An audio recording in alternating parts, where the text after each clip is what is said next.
الحمدللہ رب العالمین۔ اب میں دعوت دوں گا مولانا شریف عثمانی صاحب کو کہ وہ تشریف لائیں اور آج کے موضوع پہ جو ہمارا عنوان ہے اس کے مطابق اظہار خیال فرمائیں۔ مولانا شریف عثمانی صاحب، معروف عالم دین۔ السلام علیکم۔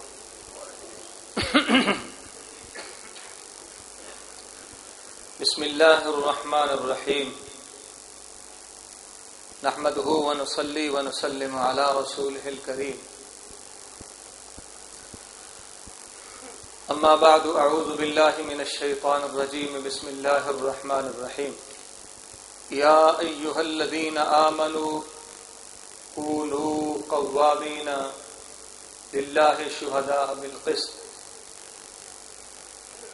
وفی مقام آخر، ولا تہنوا ولا تحزنوا وانتم الاعلون ان کنتم مؤمنین۔ صدق اللہ النبی، صدق اللہ العلی العظیم۔ صدر محترم امیر تنظیم اسلامی پاکستان، دیگر فاضل مقررین، سامعین گرامی قدر، فارسی کا ایک ضرب المثل ہے، ہر گلیرا رنگ بو دیگر است۔ بات وہی ہے جو تنظیم اسلامی فیصل آباد کی طرف سے پاکستان کا مقدر قرآن و سنت کا عادلانہ نظام، اس بات کو کہنے کے لیے مختلف انداز اپنائے گئے ہیں۔ مجھ سے بیشتر مقررین نے، سب حضرات نے اپنے اپنے انداز میں بات کی، ایمان کے حوالے سے بات کی ہے۔ ملک میں سماجی طبقات کا تفاوت، بلکہ غربت انتہائی درجے پہ جا چکی ہے، اور جن کے پاس مال دولت ہے وہ انتہائی اونچے درجے پہ جا چکے ہیں۔ غربت سسکتی نظر آ رہی ہے، اور ایمان اپنے آپ کو بچانے کے لیے، اپنا مرکز تلاش کرنے کے لیے کہ میرا مرکز کہاں ہے، میں اس جگہ پہ چلا جاؤں۔ حیا اور شرم جو کسی زمانے میں مسلمانوں کا ترہ امتیاز تھا، آج ان کو الا ماشاءاللہ اپنا مرکز نظر نہیں آ رہا ہے۔ اور عدل جس کو اسلامی حوالے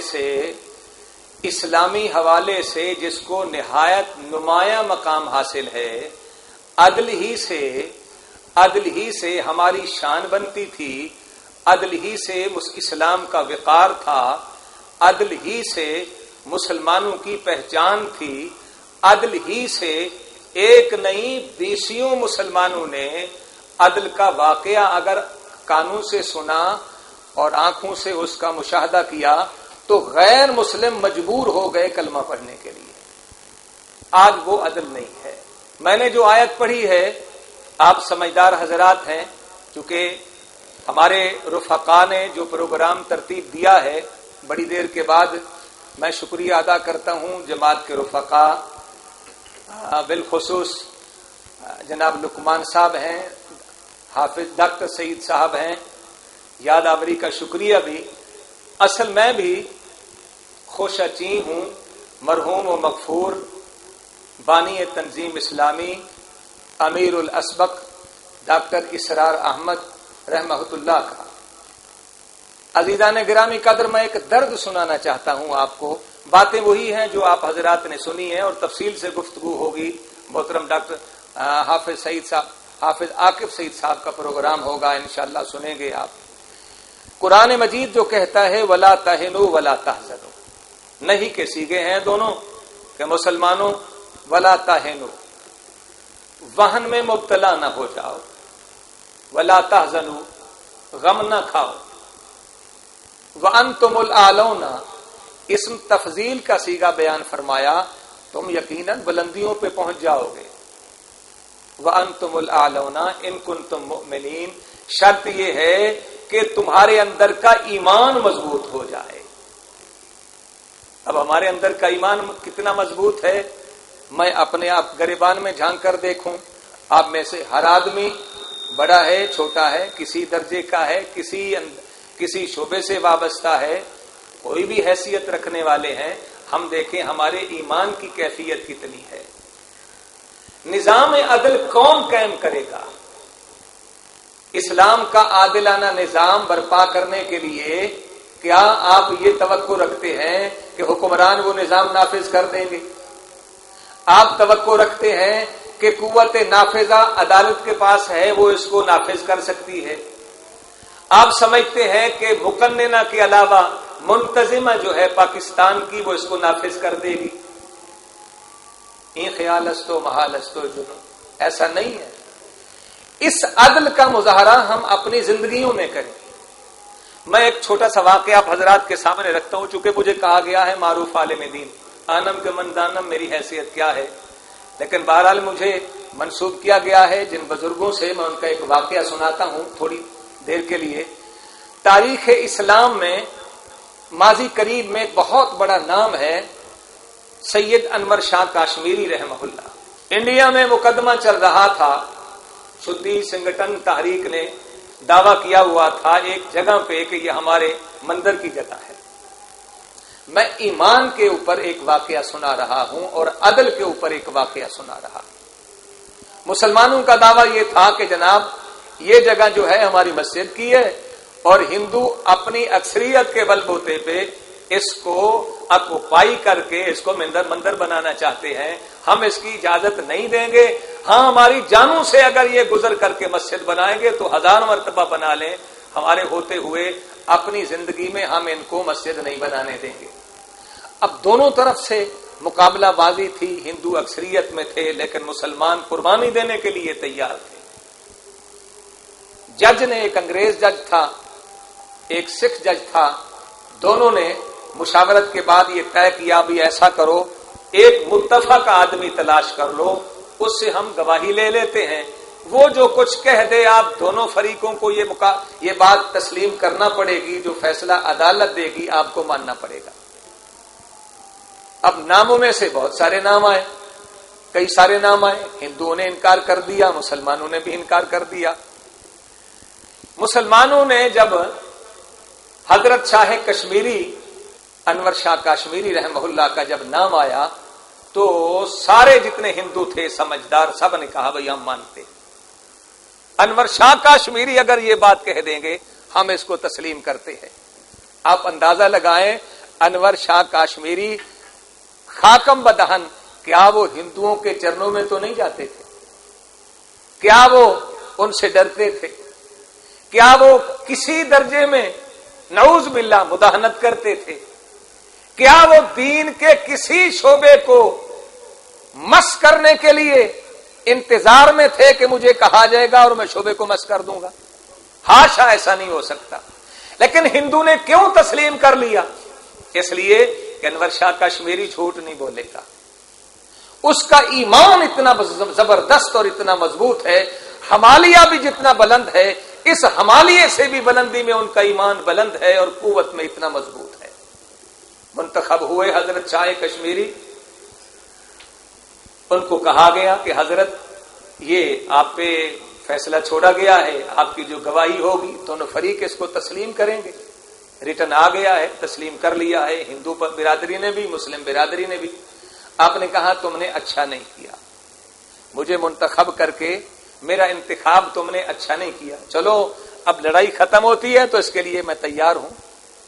اور شاہ کشمیری رحمہ اللہ کے بارے میں یہ آتا ہے کہ زندگی میں حضور کی کوئی سنت ان سے قضا نہیں ہو سکی، زندگی ساری میں، اور یہاں تک کہ آخری دنوں میں انتہائی تکلیف تھی ان کو اور وضو ان کا باقی نہیں رہ سکتا تھا، اور سلسل بول کی شکایت تھی اور دوسری تکلیفیں بھی تھی ان کو، لیکن جماعت کے بغیر وہ نماز نہیں پڑھتے تھے۔ چارپائی لائی جاتی تھی مسجد میں، جماعت کے ساتھ نماز پڑھتے۔ ان کو عدالت میں لایا گیا، اب ہندو انتظار میں ہے کہ کیا کہتے ہیں، مسلمان خوش ہیں کہ ہمارے حق میں گواہی آئے گی، ਜਿਵੇਂ ਕਿ ਅਕਸਰ ਸਾਡੇ ਮੁਸਲਮਾਨ ਖੇਲ ਜਦੋਂ ਹੋ ਰਿਹਾ ਹੁੰਦਾ ਨਾ ਕ੍ਰਿਕਟ ਦਾ ਉਮੂਮਨ ਦੇਖਿਆ ਜਾਂਦਾ ਹੈ, ਸਾਡੇ ਨੌਜਵਾਨ ਸਮਝ ਬੈਂਦੇ ਨੇ ਕਿ ਬਈ ਇਸ ਵੇਲੇ ਜੰਗ ਇਸਲਾਮ ਕੁਫਰ ਦੀ ਜੰਗ ਹੋ ਰਹੀ ਹੈ।